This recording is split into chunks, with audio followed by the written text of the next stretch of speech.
que diz esse texto aqui da nossa igreja, certo? Fala assim: em certo sentido, a adoção e a redenção, ou a salvação, já ocorreram.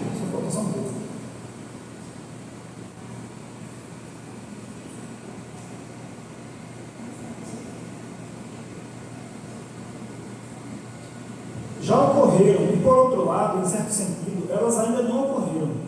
Paulo relaciona a nossa salvação presente com a primeira vinda de Cristo, por meio da cruz histórica, da ressurreição e do ministério celestial de Cristo. Nossa justificação e santificação são asseguradas por completo e para todos. Nossa salvação futura, a glorificação de nossos corpos, é relacionada com Paulo com a primeira vinda de Cristo. É disso que temos tratado aqui, certo? A cruz de Cristo, no que ela destrona Satanás, ela inaugura o reino de Deus. Então, desde que Cristo veio, morreu, ressuscitou, o reino de Deus já foi inaugurado. Aí continua esse documento. Por esta razão, Paulo pode dizer simultaneamente: estamos salvos, em vista da cruz de Cristo no passado. E diz também: ainda não estamos salvos, à vista do nosso futuro retorno de Cristo, a fim de redimir os nossos corpos. Lembra que eu acabei de falar? Satanás, ele foi destronado, mas ainda não foi destruído. Isso aqui é o que eu acabei de mencionar. Na teologia tem um nome chamado escatologia inaugurada. A gente já comentou isso em discussões passadas aqui. Escatologia é uma coisa que se refere às profecias do fim.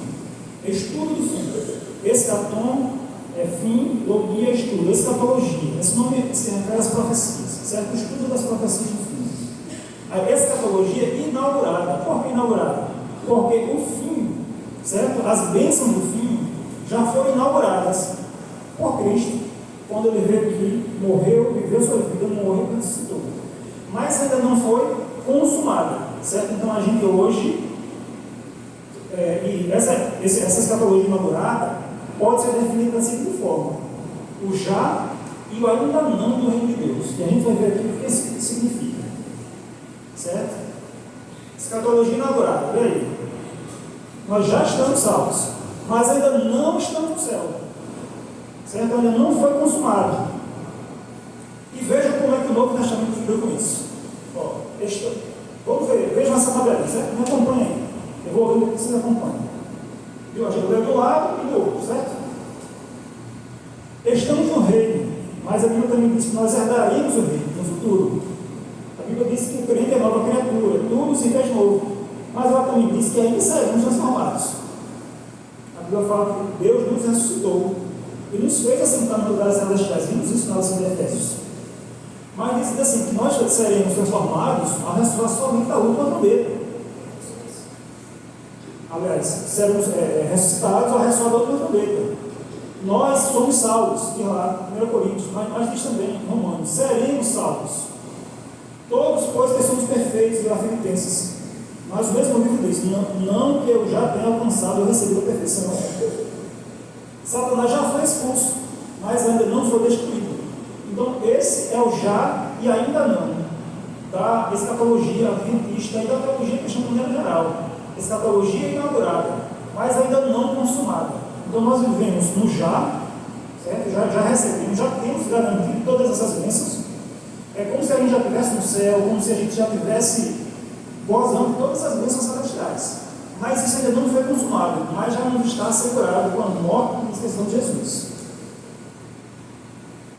Olha essas passagens aí, como são legais. Em verdade vos digo, que vem a hora e já chegou. Ela vem, mas já chegou. Em que os mortos ouvirão a voz do Filho do Homem, os que ouvirem verão. E assim ele continua falando. Hebreus 6, versículo 5.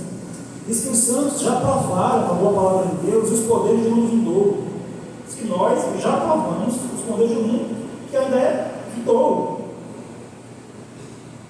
Diz mais, que Cristo nos libertou do império das trevas e já nos transportou para o reino do Filho do seu amor. Aí diz: amados, agora somos filhos de Deus, a 1 João. E ainda não se manifestou o que haveremos de ser. Já somos filhos de Deus, mas ainda não se manifestou de forma consumada o que haveremos de ser. Por que essas questões são importantes? Porque isso aqui ajuda, esse princípio ajuda a gente a interpretar muita coisa da Bíblia, que a gente aparentemente pode achar meio contraditório. Como a Bíblia diz que nós somos pecadores, mas diz que nós que nós precisamos ser salvos, mas diz que nós já somos salvos. Muita coisa do Novo Testamento sobre o reino de Deus é explicado com isso aqui.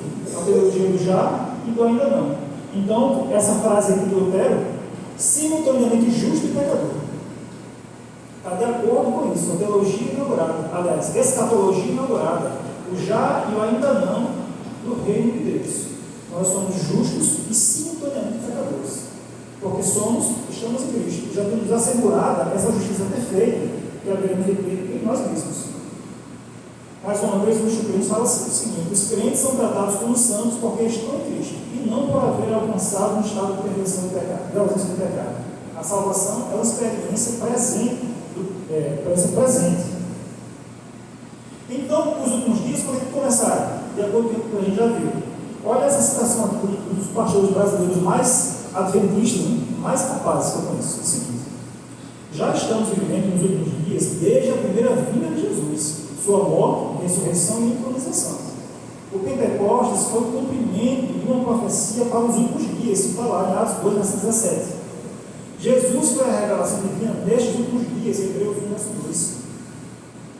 E o seu sangue foi manifestado no fim dos tempos. Ou seja, 12 mil anos atrás já é chamado de fim dos tempos. João já alertava que já é a última hora, no tempo dele.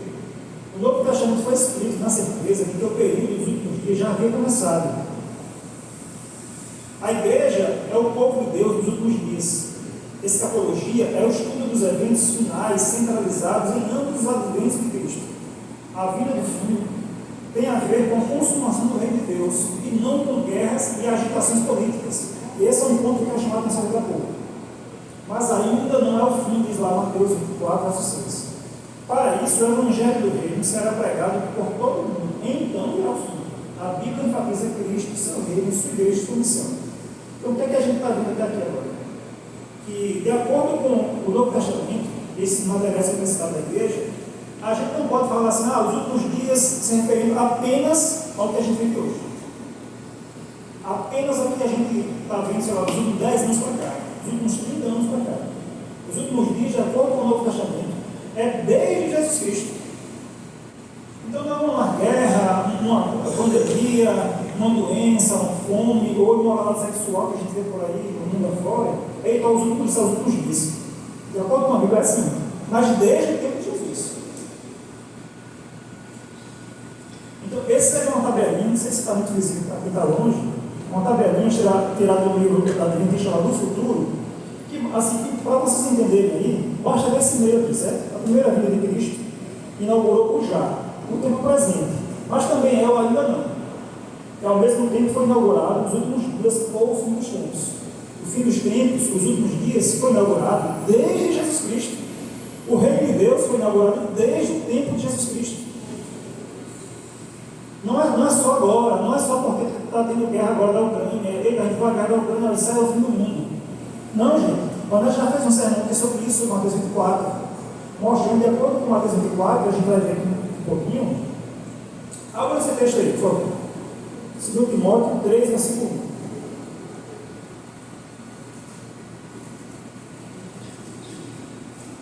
2 Timóteo 3, verso 1.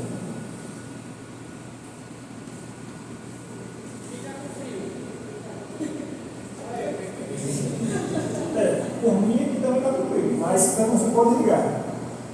Mas você precisa saber disto, Paulo falando para Timóteo. Nos últimos dias sobrevirão tempos difíceis. Paulo escreveu uma carta para Timóteo para lidar com pessoas, com tempos difíceis, com pessoas que causariam um problema na igreja. Aí só sabe disso. Nos últimos dias haverá um tempo difícil. Isso que você está enfrentando é isso mesmo, porque nos últimos dias é esse. Então, nos últimos dias já existia desde o tempo de Timóteo, em que Paulo escreveu essa carta a Timóteo.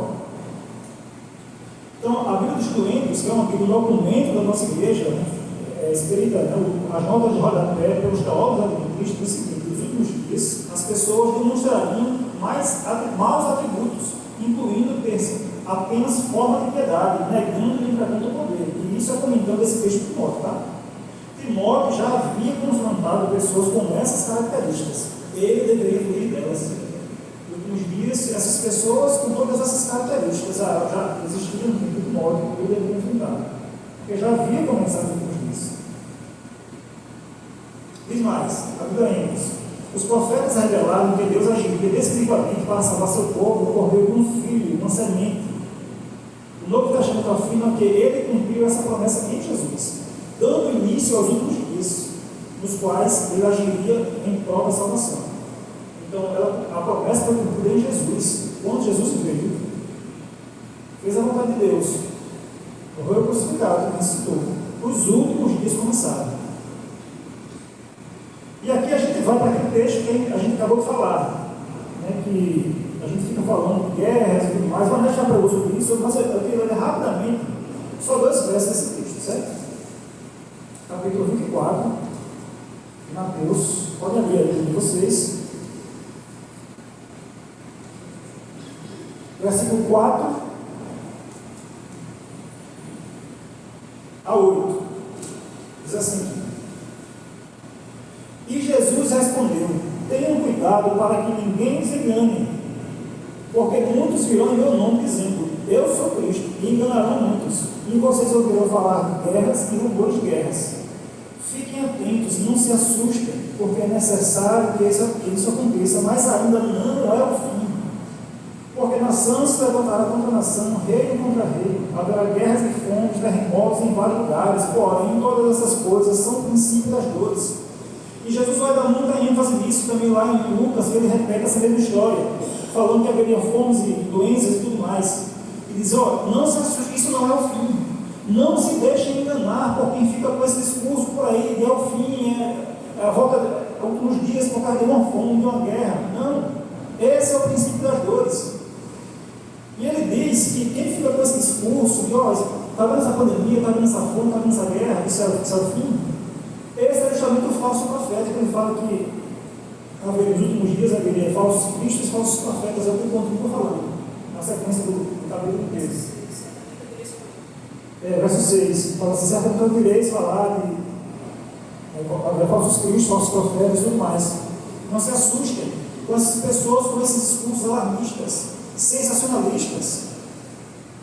E, gente, tome cuidado com esses vídeos que a gente recebe, esse negócio do WhatsApp, essa notícia do fim do mundo. Isso é característica do falso profeta, dos falsos cristos. Foi isso que Jesus disse. E a gente manda esse vídeo para o povo e assiste e fica impressionado com coisas que Jesus disse que não era o fim. Jesus já nos alertou sobre isso. A Adventista compartilhando esse negócio não faz sentido nenhum. A gente não tem, essa não é a nossa teologia, nem a teologia bíblica. Então, quando a gente vai fazer um estudo sobre o fim do mundo, os últimos dias, as últimas coisas, não é com base nessas coisas em guerra, em doença, em pandemia, não. Jesus disse que não era isso. A gente já viu, né, esse texto aqui, certo? A gente vai só adiantar aqui. Aliás, vamos ler esse texto? Isso aqui é do capítulo 24 de Mateus. Eu tenho que vocês verem versos 33 ou 42. Olha essas ênfases, certo? Contudo, ninguém sabe o dia nem a hora em que essas coisas acontecerão, nem mesmo os anjos do céu, nem o Filho, somente o Pai. Quando o Filho do Homem voltar, será como o relâmpago de Noé, como será como o tempo de Noé. Nos dias antes do dilúvio, o povo seguia sua rotina de banquetes, festas e casamentos, até o dia que não entrou na arca. Não perceberam o que estava para acontecer, até que veio o dilúvio e levou a todos. Assim será na vida do Filho do Homem. Ela falou, não veja outro verso. Portanto, vigiem, pois não sabem em que ocasião o Senhor virá. A ênfase do Novo Testamento, a ênfase do discurso de Jesus é: vigiem, porque vocês não sabem quando virá. Nem os anjos do céu sabem. Mas a gente acha que uma doença que está acontecendo, um negócio está o fim de está voltando agora, vai voltar amanhã. É isso que a gente vê as pessoas falando por aí, compartilhando vídeos no WhatsApp por causa disso. Olha o que falava o Tiago Alves. Isso aqui, gente, não é coisa nova não. 1877, fundador da Igreja Adventista. Guerras, pestilências, fomes e terremotos não são sinais seguros do fim. Não são sinais seguros do fim. E a gente parece que não aprendeu.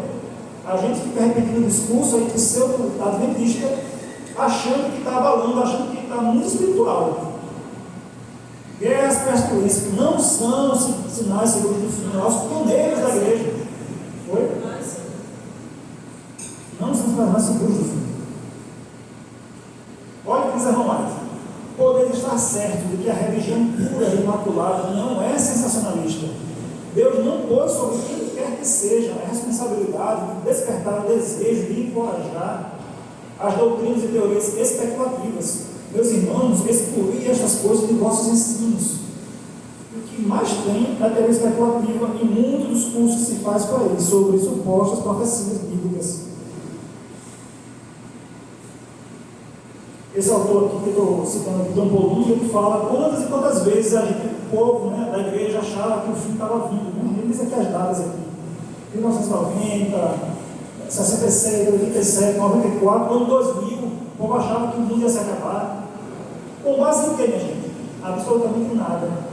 Só com base nessas ideias de que o fim é uma guerra, o fim é um terremoto, esse tipo de coisa. Com base nisso, que eu já disse que não era.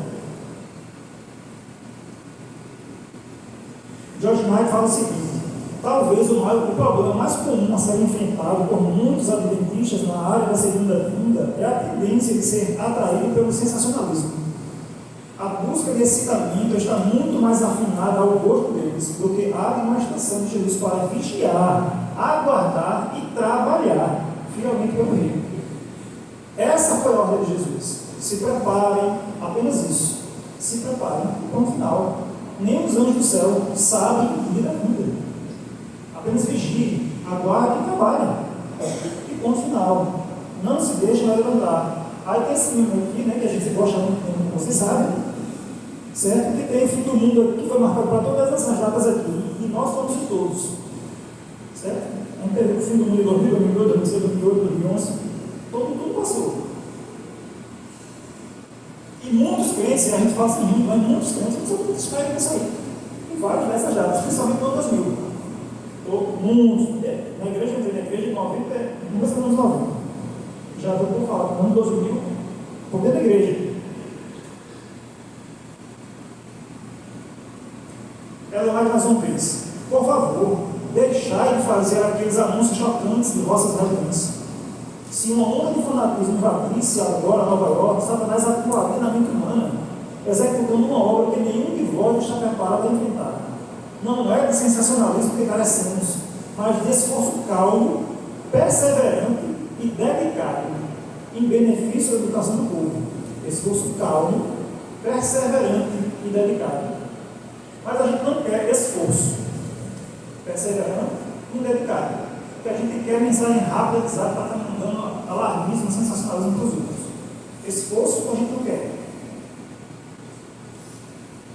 As notícias sensacionalistas prejudicam o desenvolvimento da obra. Se você acha que simplesmente é uma questão de pequena coisa, não é simplesmente que não é a verdade, não é isso.